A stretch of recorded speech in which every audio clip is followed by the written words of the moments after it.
जय शिव शंकर। प्रिय मित्रों, वीडियो को शुरू करने से पहले आइए शिव को प्रार्थना करें। हे शिव, जो भी भक्त आज इस सावन कथा को सुन रहे हैं उनके जीवन में आपकी कृपा सदा बनी रहे और उनके सभी कष्ट दूर हों। प्रिय मित्रों, इस अद्भुत सावन कथा को सुनने से पहले अपने विचार और भक्ति को व्यक्त करते हुए नीचे कमेंट में शिव शंकर जरूर लिखें। आपकी यह भागीदारी इस सावन यात्रा को और भी अद्भुत बना देगी। और हां, यदि आप हमारे चैनल बुक स्टोरीज पर नए हैं तो अभी सब्सक्राइब करें और घंटी के बटन को दबाएं ताकि आप हमारी हर नई सावन कथा यात्रा का हिस्सा बन सके। तो चलिए बिना देरी किए इस दिव्य सावन कथा की ओर बढ़ते हैं।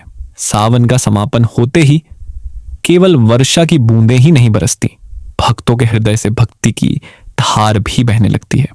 कोई कांवर उठाकर गंगा जल लाता है, कोई दुग्ध, बेलपत्र और पुष्प से शिव का अभिषेक करता है। लेकिन एक रहस्य ऐसा है जिसे बहुत कम लोग जानते हैं।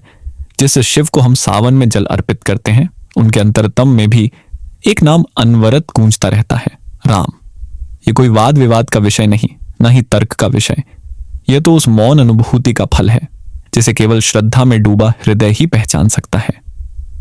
शिव और राम नाम भले अलग हों परंतु तत्व में दोनों एक ही हैं।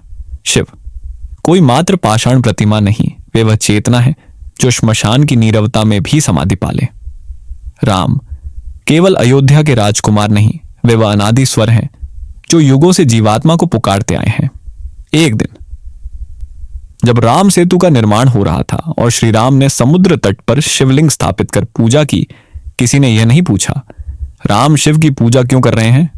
उसी प्रकार जब शिव गहन ध्यान में बैठकर राम नाम का जप करते हैं तब कोई यह प्रश्न नहीं करता शिव को राम की आवश्यकता क्यों है, क्योंकि इन दोनों के बीच का संवाद वाणी से नहीं मौन से होता है। सावन का जल शिव के तन को ठंडक देता है, लेकिन राम नाम उनकी आत्मा को पुलकित कर देता है। एक बार एक साधक ने कहा, मैं सावन में शिव को जल नहीं चढ़ाता, मैं राम नाम की अविरल धारा से उनका अभिषेक करता हूं। किसी ने आश्चर्य से पूछा, क्या यह अधूरी भक्ति नहीं? साधक मुस्कुराया, मैं उन्हें वही अर्पित करता हूं जो उनके हृदय में स्वयं गूंजता है। तभी खुश होकर पार्वती जी ने प्रभु से पूछा, हे प्रभु, आप तो त्रिपुर का संहार करने वाले महादेव हैं, फिर आप राम नाम का जाप क्यों करते हैं? शिव ने उत्तर दिया, राम नाम केवल अक्षरों का समूह नहीं, यह वह शाश्वत ध्वनि है जो सृष्टि से पूर्व भी थी और प्रलय के बाद भी रहेगी। मैं उसी सत्य का स्मरण करता हूं जो सर्वत्र विद्यमान है। एक दिन जब हिमालय की गुफाओं में एक साधु की साधना चल रही थी, वर्षों तक उसने हर हर महादेव का जाप किया। एक दिन उसकी माला से अनायास राम राम उच्चरित होने लगा। उसने मन को रोका पर नाम रुकता ही नहीं था। व्याकुल होकर वह शिवलिंग के समक्ष बोला, प्रभु, क्या मैं पथभ्रष्ट हो गया हूं? उस रात शिव प्रकट हुए और बोले, जो नाम अब तुम्हारे अंतर से फूट रहा है वह मेरा ही प्राण है। राम ही मर्यादा है और मर्यादा ही मेरा ध्यान है। राम नाम मेरे लिए उस गंगा जल से भी अधिक पवित्र है जो मेरे शरीर को शीतल करता है, क्योंकि यह मेरी आत्मा को आनंदित करता है। जब एक दिन सावन की ऋतु थी, मंदिर में प्रतिदिन जलाभिषेक, मंत्रोच्चार, डमरू की गूंज और भजनों की स्वर लहरियां बहती। उन्हीं के बीच एक बालक प्रतिदिन आकर शिवलिंग के सामने शांत भाव से बैठता। न उसके हाथ में कांवर थी, न दूध, न बेलपत्र, बस उसकी हर सांस में समाया था एक ही नाम, राम।